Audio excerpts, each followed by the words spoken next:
Hi hello and welcome to புவிஸ் tutorials. இந்த வீடியோவில் இந்த மே மந்த்துக்குரிய ஒரு ரிவிஷன் பிளான் மோஸ்ட் ஓரளவுக்கு நீங்கள் படித்து வச்சுருக்கீங்க எல்லா சப்ஜெக்ட்ஸையும்.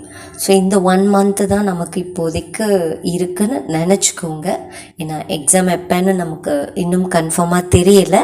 மேபி ஜூன் 3 இல்லைனா 4th வீக்கில் இருக்கலாம் அப்படிங்கிற மாதிரி ஒரு தகவல்கள் கிடச்சிட்ருக்கு. பப்ளிக் எக்ஸாம் ஸ்டார்ட் ஆகிறதுக்கு முன்னாடி ஒரு 2 வீக்ஸ்க்கு முன்னாடியே உங்களுக்கு இன்ஃபார்ம் பண்ணிவிடுவாங்க. ஸோ அந்த 2 வீக்ஸும் உங்களுக்கு ரிவிஷனுக்கான டைம் கிடைக்கும். இப்போதைக்கு நாம் இதெல்லாம் இன்னும் படிக்காமல் வச்சுருக்கோமோ அது எல்லாத்தையும் கவர் பண்ணி 6 சப்ஜெக்ட்ஸையும் கிளியராக ஒரு தரோ ரிவிஷன் வச்சுக்கணும். அப்படிங்கிறதுக்காக அந்த மே மந்த்தை ஃபுல்லாக நீங்கள் யூட்டிலைஸ் பண்ணுங்கள். இந்த மே மந்த்தை நான் 2 செஷனாக பிரிச்சுருக்கேன். ஆக்சுவலாக May 1 இருந்து 21 வரைக்கும் ரிவிஷன் தான். ஓகேயா? ஸோ 6 சப்ஜெக்ட்ஸுக்கும் சில டேஸ் கொடுத்து ரிவிஷன் தான். தென் லாஸ்ட்டாக இருக்கக்கூடிய அந்த 10 days May 22 to 31 நீங்கள் ஒரு ஃபுல் டெஸ்ட் கட்டாயம் எழுதி பார்த்துடணும். ஸோ அந்த 10 days நான் லாங்குவேஜுக்கு அடுத்தடுத்த நாளே நீங்கள் எழுதிடுங்க, தாராளமாக போதும்.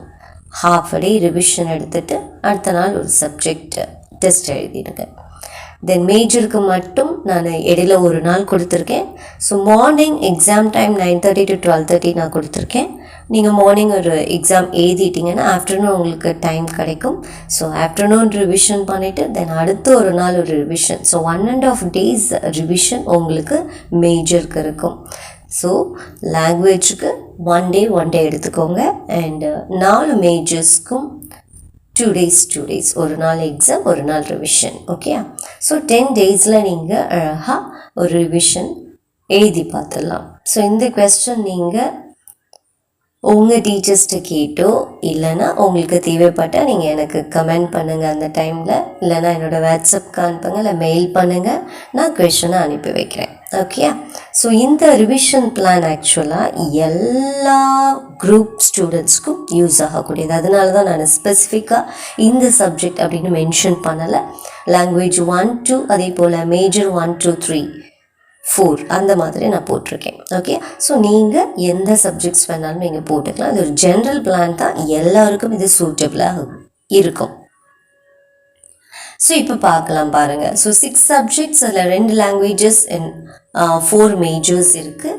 நான் ஏற்கனவே சொன்னது போல் ஃபஸ்ட் 21 days, அதாவது May 1 to 21 அதை நான் பிரித்து போட்டிருக்கேன் பாருங்கள். லாங்குவேஜ் 1க்கு நீங்கள் 3 days எடுத்துக்கோங்க. லாங்குவேஜ் 2க்கு 2 days எடுத்துக்கோங்க. சப்போஸ் இங்கிலீஷ் அப்படின்னா உங்களுக்கு 2 நாள் தாராளமாக போதும் ஓவராலாக எல்லாத்தையும் ரிவைஸ் பண்ணுறதுக்கு. ஓகே? கிராமருக்கு உங்களுக்கு நான் கேரண்டி எக்ஸாம் டைமுக்கு முன்னாடி நான் ஒரு லைவ் போட்டு நிச்சயமாக அவங்கள ப்ரிப்பேர் பண்ண வச்சுடுவேன். So don't worry about English. Then அடுத்து மேஜர் 1 2 3 4 அதுக்கு நான் ஈச் மேஜர் உங்களுக்கு 4 days அலாட் பண்ணியிருக்கேன். ஸோ மொத்தமாக நீங்கள் பார்த்தீங்கன்னா 21 days வந்தாச்சு. இந்த 21 daysல நீங்கள் டோட்டல் ரிவிஷனையும் முடிச்சிருக்கணும். இன்னும் நீங்கள் சொல்லிகிட்டே இருக்கக்கூடாது, நான் இன்னும் அது படிக்கலை இது படிக்கலை அப்படின்னு நீங்கள் சொல்லிகிட்டு இருக்கக்கூடாது. இந்த 21 daysக்குள்ளே நீங்கள் அத்தனையும் கவர் பண்ணியிருக்கணும். சப்போஸ் லாங்குவேஜ் 1க்கு 3 days போட்டிருக்கேன் அப்படின்னா எனக்கு 2 days போதும் அப்படின்னா உங்களுக்கு அங்கே 1 day கிடைக்கும். அந்த 1 day நீங்கள் மேஜரில் ஏதாவது டஃப்பாக ஃபீல் பண்ணக்கூடிய சப்ஜெக்ட்ஸுக்கு நீங்கள் யூட்டிலைஸ் பண்ணிக்கலாம். சப்போஸ் ஃபிசிக்ஸோ கெமிஸ்ட்ரியோ பயாலஜிக்கோ நீங்கள் 4 days போட்டிருக்கிற இடத்துல 5 days நீங்கள் போட்டுக்கலாம். அதேபோல் சில நேரங்களில் கம்ப்யூட்டர் சயின்ஸ் ஸ்டூடெண்ட்ஸ் எல்லாம் கம்ப்யூட்டர் சயின்ஸ் ரொம்ப ஈஸியாக ஃபீல் பண்ணலாம். அந்த மாதிரியான ஸ்டூடெண்ட்ஸ் என்ன பண்ணலாம், அது ஒரு 2 days 3 daysல நான் கவர் பண்ணிவிடுவேன் அப்படின்னு 3 days ரிவிஷன் வச்சுட்டு அங்கேருந்து கிடைக்கக்கூடிய 1 day நீங்கள் மேக்ஸுக்கோ ஃபிசிக்ஸுக்கோ கெமிஸ்ட்ரிக்கோ யூஸ் பண்ணலாம். அதே போல் ஆர்ட்ஸ் குரூப் ஸ்டூடெண்ட்ஸ் ஆகட்டும், அக்கௌண்ட்ஸு காமர்ஸ் எக்கனாமிக்ஸ் இல்லைனா வேறு சப்ஜெக்ட்ஸு பிஸ்னஸ் மேக்ஸ். ஸோ எது நீங்கள் டஃப்பாக ஃபீல் பண்ணுறீங்களோ அந்த சப்ஜெக்ட்ஸுக்கு நீங்கள் 1 day வேறு இதுலேருந்து எடுத்து நீங்கள் பேலன்ஸ் பண்ணிக்கோங்க. வாட்டெவர் இந்த 21 daysக்குள்ளே நீங்கள் அத்தனையும் படித்து முடிச்சிருக்கணும். வெறுமனே ஸ்கோர் ஓரியன்டாக மட்டும் படிக்காமல் உங்களோட கெரியர் ரிலேட்டடாக கான்செப்ட் ரிலேட்டடாக தெளிவாக படிச்சுட்டு போங்க. பின்னாடி வரக்கூடிய காம்படிட்டிவ் எக்ஸாம்ஸ்க்கும் அது யூஸ்ஃபுல்லாக இருக்கணும். அதனால தான் நான் அப்பப்போ கெரியர் கைடன்ஸ் சில கோர்சஸ் பற்றி நான் இடையில கொடுத்துட்ருக்கிறதும் உங்களுக்கு அந்த ஒரு மோட்டிவேஷனுக்காக தான். ஸோ அதனால் படிக்கிறத நல்லா தெளிவாக தரோவாக படிங்க.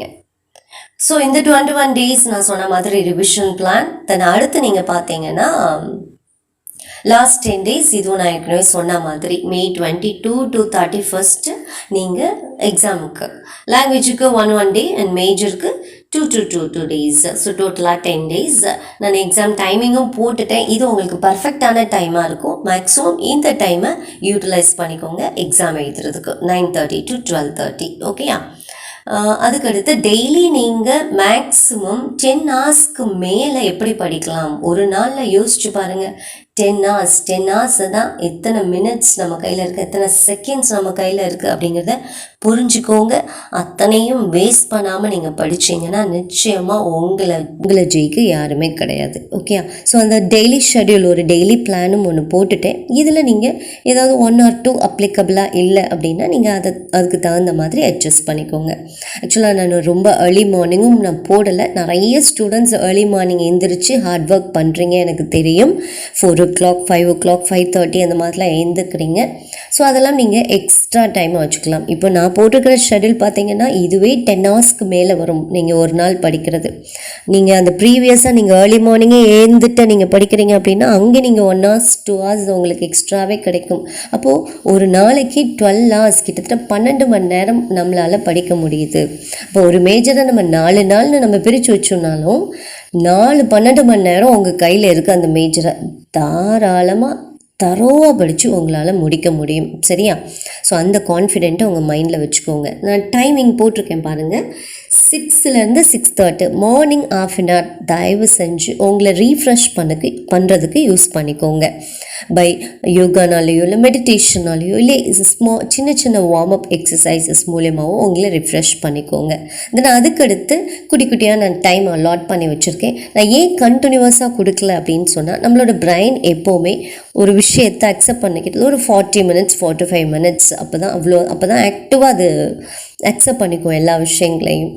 அடுத்து ஒரு 10 minutes கட்டாயமாக நம்மளோட பிரெயினுக்கு பிரேக் தேவை. ஸோ அந்த 10 minutes பிரேக் நீங்கள் எடுத்துக்கோங்க. அது மெதுவாக ஒரு வாக்கிங் போகிற மாதிரி இருக்கலாம், கிட்ஸ் கூட விளையாடுறதா இருக்கலாம், இல்லைன்னா உங்களுக்கு பிடிச்ச சாங்ஸ் கேட்குற மாதிரி இருக்கலாம். மொபைல் ஃபோனெல்லாம் இந்த 10 minutesல ஒரு டக்குன்னு போயிட்டு மொபைலில் எடுத்து பசங்களோட கொஞ்சம் சேட் பண்ணிவிட்டு திருப்பி வரலாம் அப்படின்னு நினச்சிங்கன்னா நிச்சயமாக முடியாது. மொபைல் நீங்கள் கையில் எடுத்தீங்கன்னா கீழே வைக்கிறதுக்கு குறைஞ்சது உங்களுக்கு ½ an hour ஆகிட்டும். கட்டாயம் டைவர்ஷன் இருக்கும். ஸோ மேக்ஸிமம் அச்சீவ் பண்ணணும்னு நினைக்கிறவங்க மொபைல் ஃபோனை தொட வேண்டாம். லைஃப் லாங் நம்ம மொபைல் ஃபோனோட தான் இருக்க போகிறோம். அது கொஞ்சம் மைண்டில் யோசிச்சுக்கோங்க. ஸோ இப்போ மொபைல் அவசியம் கிடையாது. அதிகமாக மொபைல் யூசேஜ் அவசியம் இல்லை. தேவைப்படுற டைமில் மட்டும் யூஸ் பண்ணிக்கோங்க. ஓகே? ஸோ அதனால் அந்த போட்டிருக்கிற அலாட்மெண்ட் எல்லாமே பார்த்தீங்கன்னா பிரேக்ஃபாஸ்ட்டுக்கு ஒரு குறிப்பிட்ட டைம் அலாட் பண்ணியிருப்பேன், லஞ்சுக்கு, தென் ஆஃப்டர்நூன் பார்த்தீங்கன்னா அந்த 3 to 4 எல்லாம் பார்த்தீங்கன்னா கொஞ்சம் போரிங்காக ஃபீல் பண்ணுவீங்க, டல்லாக ஃபீல் பண்ணுவீங்க, அந்தளவுக்கு ஆக்டிவாக இருக்காது. ஸோ அந்த டைமில் நீங்கள் சும்மா வாட்டிக்கும் அந்த புக்கை ஓப்பன் பண்ணி வச்சுட்டு படிக்கிறேங்கிற பேருக்கு உட்காந்துட்ருக்காமல் குட்டியாக ஒரு தூக்கம் போட்டு எழுந்தீங்க அப்படின்னு சொன்னால் ரொம்பவே ரொம்ப ஃப்ரெஷ்ஷாக ஆக்டிவாக ஃபீல் பண்ணுவீங்க. ஓகே? 45 minutes தான் படிக்கணுமா, நான் கண்டினியூஸாக படிச்சுக்கிறேன் அப்படின்னு நீங்கள் நினச்சாலும் உங்களால் உங்கள் பிரெயினால் கண்டினியூஸாக எல்லா விஷயங்களையும் அப்சர்வ் பண்ண முடியாது. ஸோ அதனால் இந்த பிளானை நீங்கள் ஃபாலோ பண்ணுங்கள். நிச்சயமாக உங்களுக்கு ஹெல்ப்ஃபுல்லாக இருக்கும். நான் அதில் சொன்ன மாதிரி 10 minutes 15 minutes ஒரு ஷார்ட் பிரேக் அப்பப்போ எடுத்துக்கோங்க. உங்களுக்கு பிரேக் எடுக்க பிடிக்கலையா, ஜஸ்ட் அது வரைக்கும் படித்த ஒரு விஷயங்களை ஜஸ்ட் ரிவைஸ் பண்ணி பாருங்கள். இல்லைனா கையில் பென் வச்சுட்டு ஒரு நோட்டில் சின்னதாக ஒரு ஃப்ளோ சார்ட் மாதிரி இல்லைனா ஒரு மைண்ட் மேப் மாதிரி போட்டு பாருங்கள். மறக்கவே மறக்காது. ஓகேயா? ஸோ நல்லா ஹெல்த்தியான ஸ்நாக்ஸ், ஹெல்த்தியான ஃபுட் எடுத்துக்கோங்க. ரொம்ப முக்கியம் இந்த டைமில், அதுவும் இந்த COVID-19 பீரியடில். செகண்ட் வேவ் மான்ஸ்டர் மாதிரி பரவிக்கிட்டு இருக்குது. நான் என்னோடய ஸ்டூடெண்ட்ஸுக்கும் அதை தான் சொன்னேன், உங்களுக்கும் அதை தான் சொல்கிறேன். எல்லாருக்கும் ஹோம் ப்ரே பண்ணிக்கோங்க, எல்லோரும் நல்லா இருக்கணும்னு ப்ரே பண்ணிக்கோங்க. அட் த சேம் டைம் உங்களோட செல்ஃப் சேஃப்டி அதையும் நீங்கள் பார்த்துக்கோங்க, செல்ஃப் ஹைஜீனையும் பார்த்துக்கோங்க. தென் கான்ஃபிடெண்ட்டாக படிங்க, நிச்சயமாக உங்களால் முடியும். நான் டைம் 10:30க்கு சாரி 9 to 10 ஓ கிளாக்லாம் நான் முடிச்சிட்டேன் என்னோடய ஷெட்யூலில், டெய்லி ஷெட்யூலில். நீங்கள் கொஞ்சம் லேட் நைட்டு நான் ரொம்பவே ஆக்டிவாக நான் படிப்பேன் அப்படின்னு சில பிள்ளைங்க இருப்பாங்க. ஈவன் நான்லாம் பார்த்தீங்கன்னா என்னோடய +2ல் நான் 11:30 12 1 ஓ கிளாக் வரைக்கும் கூட நான் சில நேரங்களில் எக்ஸாம் டைம்லலாம் படிச்சிருக்கேன். நான் வந்து ஏர்லி மார்னிங்கை காட்டிலையும் எனக்கு இந்த லேட் நைட் ஸ்டடி எனக்கு அடாப்ட் ஆன மாதிரி நான் ஃபீல் பண்ணுவேன். நீங்களும் அது மாதிரி இருந்தீங்கன்னா ஒன்றும் பிரச்சனை கிடையாது. நீங்கள் அதுக்கு அடாப்ட் ஆகிட்டீங்க அப்படின்னு சொன்னால் லேட் நைட் ஸ்டடி பண்ணலாம். சில பேருக்கு அது ஒத்துக்காது. 10 ஓ கிளாக் நான் தூங்கியே ஆகணும், பட் ஏர்லி மார்னிங் நான் 3 ஓ கிளாக்கோ 4 ஓ கிளாக்கோ கூட எழுந்து படிச்சுப்பேன் அப்படின்னா அந்த மாதிரியான ஸ்டூடெண்ட்ஸ் அதே போல் ஏர்லி மார்னிங் எழுந்து படிச்சுக்கோங்க. ஸோ இங்கே உங்களுக்கு எக்ஸ்ட்ரா 1 hours 2 hours கிடைக்கிறதுக்கு சான்சஸ் இருக்குது. ஸோ நான் போட்ட பிளானே 10 hours தான். நீங்கள் எக்ஸ்ட்ரா 1 or 2 hours கிடைக்கும் போது கிட்டத்தட்ட 12 hours உங்களுக்கு ஒரு நாளைக்கு கிடைக்குது. இந்த மாதிரியான பிளானை நீங்கள் ஃபாலோ பண்ணி போனீங்கன்னா, இதில் ஏதாவது ஒரு சில விஷயங்கள் உங்களுக்கு அடாப்ட் ஆகலைன்னா நீங்கள் அந்த டைமிங்கை உங்களுக்கு தகுந்த மாதிரி அட்ஜஸ்ட் பண்ணிக்கோங்க. ஓகேயா? ஸோ இது வந்து பர்டிகுலராக இந்த குரூப்புக்கு தான் அப்படிங்கிறது கிடையாது. அத்தனை குரூப் ஸ்டூடெண்ட்ஸ்க்கும் இது அடாப்ட் ஆகும், யூஸ்ஃபுல்லாக இருக்கும். ட்ரை பண்ணி பாருங்கள். இது எல்லாமே நம்ம கையில் தாங்க இருக்குது.